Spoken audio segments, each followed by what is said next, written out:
Hi! If you didn't already know, my name is Kelly. So today we're going to be making my white tea and ginger soap, which is actually a restock of a soap that I have carried in the past, and it was always really popular. And I just kind of got behind with doing other things that I kind of forgot about this until I was doing my last supply order. If you watched my Blueberry Bliss video, you'll know how we do frosted soaps. If you haven't watched that and you're interested, you should totally check it out. I'll put the link in the description of this video. The one today is not going to be frosted. I am going to texture the top a little bit just to give it some visual interest. Otherwise, I find that they're a little bit boring. I hope you enjoy watching it as much as I like making it. Alright, so we're ready to get started here. I have all my oils in this pot. This is my olive, coconut, sunflower, and canola oil blend. And then over here off camera, I'll put it in so you can see, this is my lye water. They're both about 10 degrees apart from each other. My oils are at about 118 Fahrenheit and my lye water is around 110 Fahrenheit. I'm soaping a little warm today, warmer than I normally do, because the fragrance oil I'm working with is actually, a lot of people say that it slows down trace, which is, you know, how thick the soap batter is, and I don't want to be stick blending for forever, so I've made it a little bit warmer than usual. This is what we're working with today. Nature's Garden white tea and ginger type. It smells really good, which is a really nice, fresh and clean scent. Hopefully, I haven't used Nature's Gardens in white tea and ginger in soap yet, and so I can't say how it's going to change during the saponification process, but the review said it didn't change and that it stayed nice and strong, so we're hoping for that. So first things first, I'm going to take my stick blender and pour my lye water down the shaft of my stick blender to help prevent air bubbles.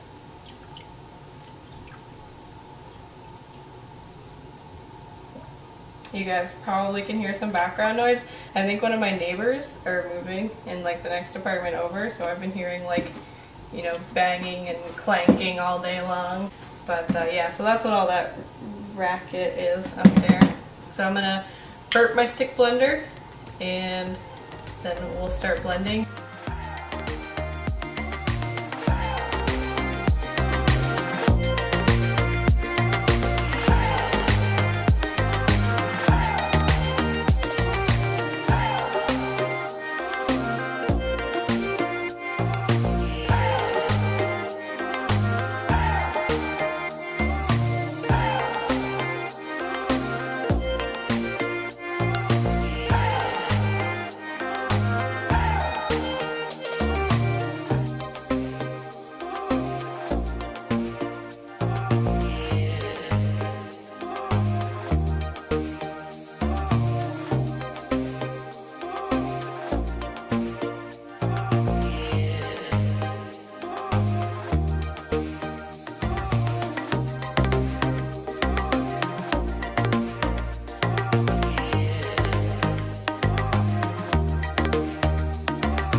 So now that that's all stick blended, I got a couple air bubbles in it, so hopefully it doesn't show up too much when I cut them, but it happens. I think I need to get a new attachment for my stick blender because I've been noticing a lot more air bubbles in my bars, and a lot of people say that for some reason an old stick blender attachment will do that, which is not particularly old. It's only about 3 years old, but maybe that is old and I'm just wrong, I don't know. I'm gonna add in my fragrance oil, and if you get background noise now, my husband just got home from work, so he's out in the other room. I think he's playing RuneScape, so you'll probably hear noise from that.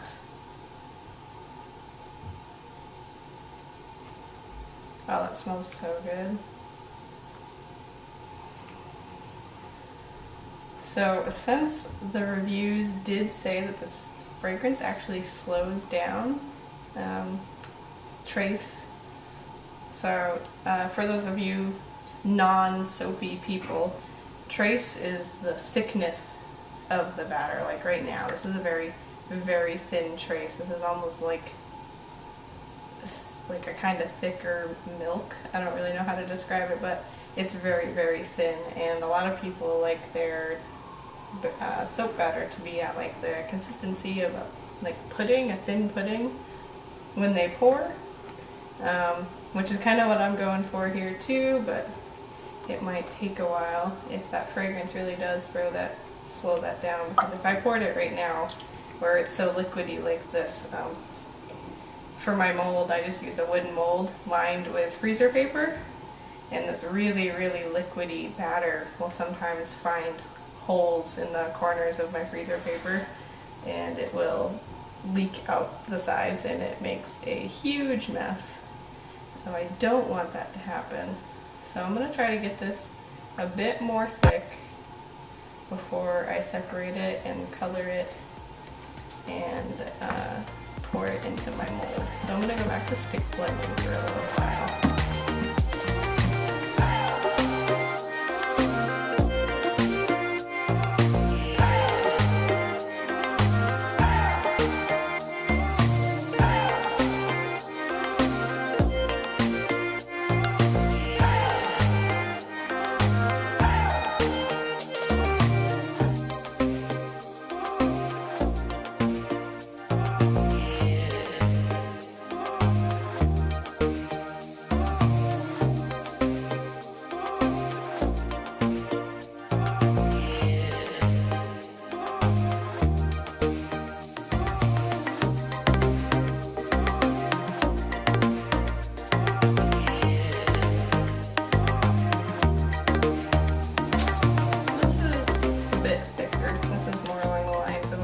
To be.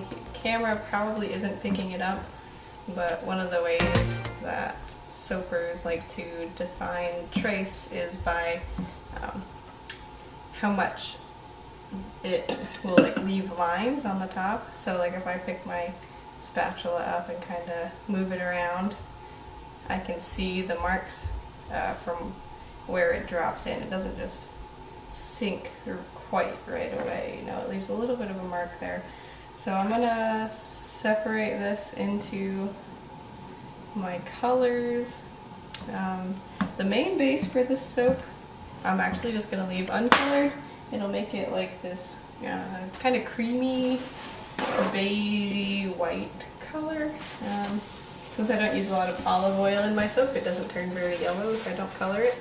So it should stay like a nice, not stark white, but kind of a yellowy white color. And for my accent colors, I am using Green Vibrance from Nurture Soap, and I am using Maya Gold from Nurture Soap, both of which perform fabulously in cold process soap, and they like, you know, the Green Vibrance will get a little kind of dingy, gross looking while I'm making the soap, but by the time it's set up enough to cut, it comes back and it's really nice and bright. Sometimes that happens with colorants in cold process soap, and that's totally normal. So I'm just going to pour off a little bit for each color.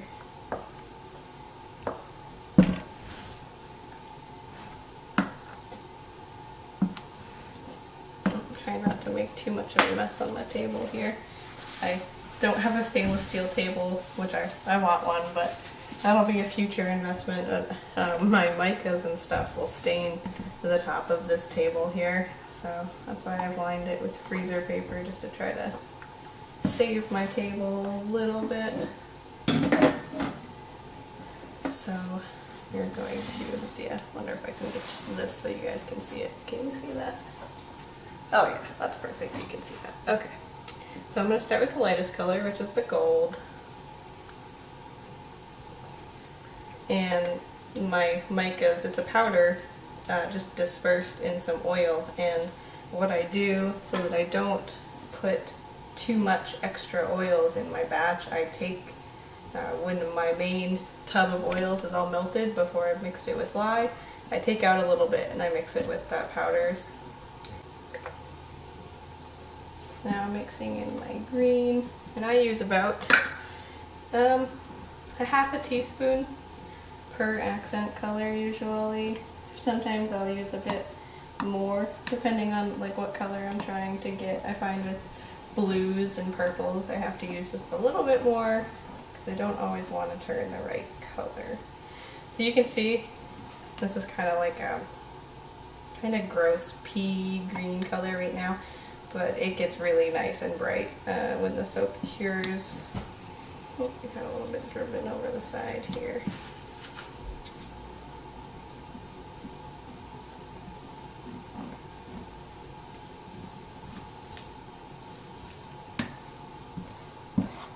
So I'm just going to take my stick blender and blend these up a little bit to make sure that mica is nice and incorporated.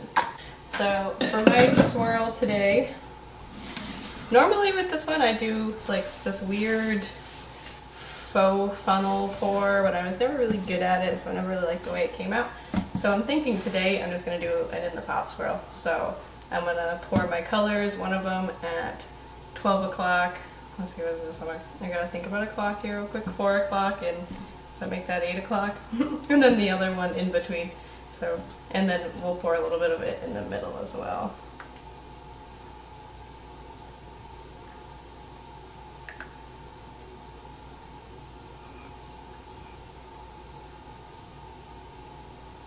And I'm gonna save some of this green because this is what I'm gonna put on the top. I don't think I plan to put any of the gold on the top. So I'll just scrape all of that right into here.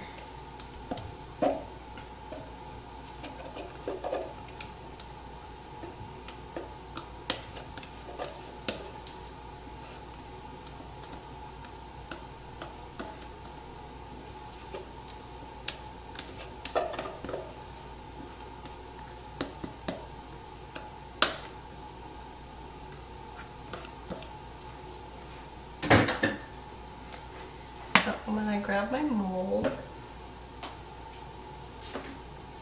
which I have here all lined, and before I pour this in, I'm just going to kind of like take my spatula through it and make an X to move the colors around without muddling them, hopefully, and then I'm just going to pour it straight into my mold here.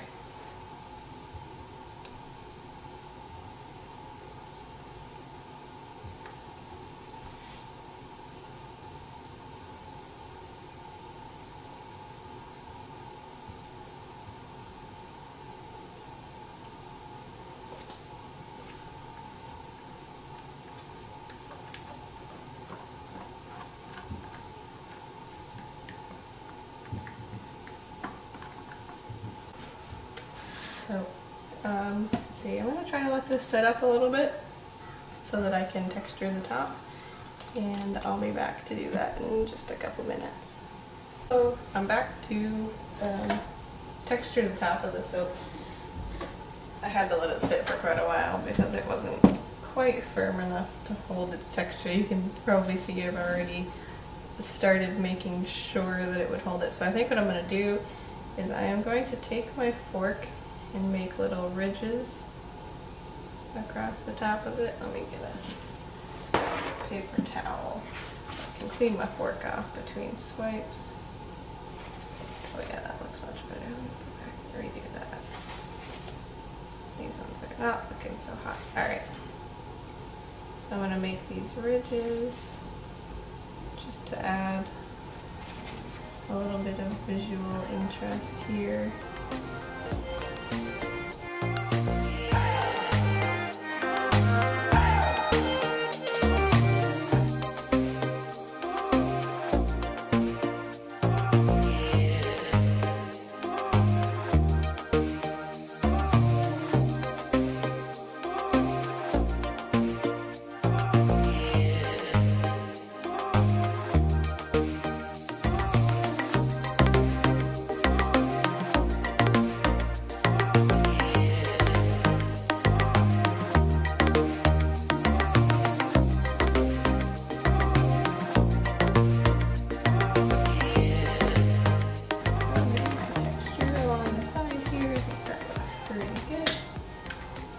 For a little bit extra visual interest, I have mixed up some mineral and Dead Sea salt with some of that Maya Gold mica, and I'm going to sprinkle it all along where I textured this with the fork.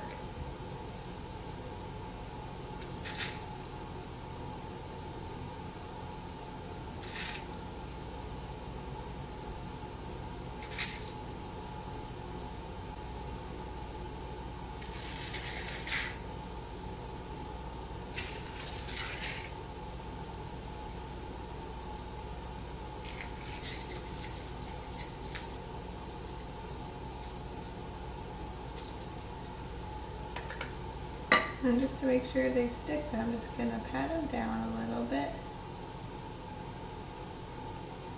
You don't want them all to fall off.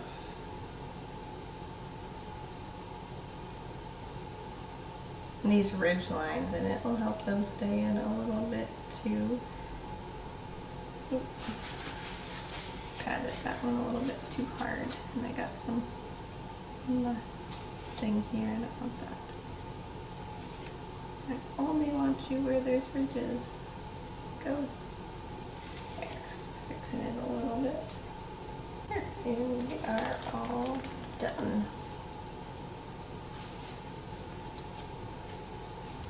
Looks pretty nice, and like I said, that green will get nice and bright too as it sits for a little while. I'll get you guys down here for a nice close-up with our little salt crystals all covered in gold mica in our ridge here. And I'll be back in about 18 hours or so tomorrow morning to cut this. I'm back here the next morning to cut this white tea and ginger soap. It's been quite a while. Let's see, I made it at like 3 o'clock yesterday afternoon, and it's now, I don't know, 11 o'clock in the morning, so it's been about 20 hours. I came back to cut it earlier this morning when I first got up, and it was definitely not hard enough to unmold yet, but sitting these couple hours has taken care of that. So because I have all this salt on the side, or on the top rather, I'm going to cut it on its side. Otherwise the wire will catch on these little pieces of salt and it will drag it through the bar, and that doesn't look very pretty, so that's why I'm doing it on its side like this. So I want to go ahead and cut the first slice here so we can see what the inside looks like. Make sure it's all straight.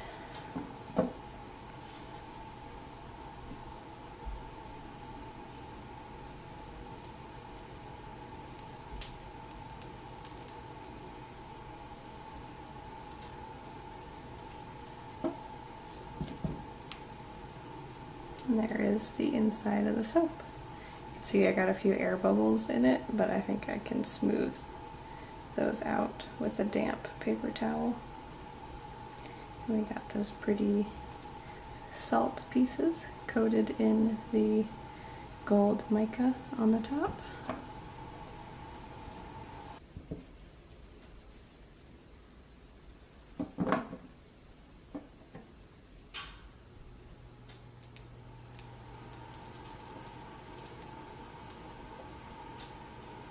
I realized yesterday that the way I had my table set up, I was kind of running perpendicular to this window here. I think you can see it, it's in shot a little bit. And because the sun comes up through this window yesterday morning when I was filming the cut of yesterday's soap, you guys really couldn't see it because the light coming in through the window behind me made everything super dark on camera. So I did a whole bunch of rearranging of my little soap studio here, and so it's a huge mess behind me if you guys could see it. But so I moved everything around, and I'm so eager to cut this soap that I haven't actually reorganized anything yet. So I moved so I'm up against this window now instead of perpendicular to it, so hopefully the lighting is a lot better for this kind of thing.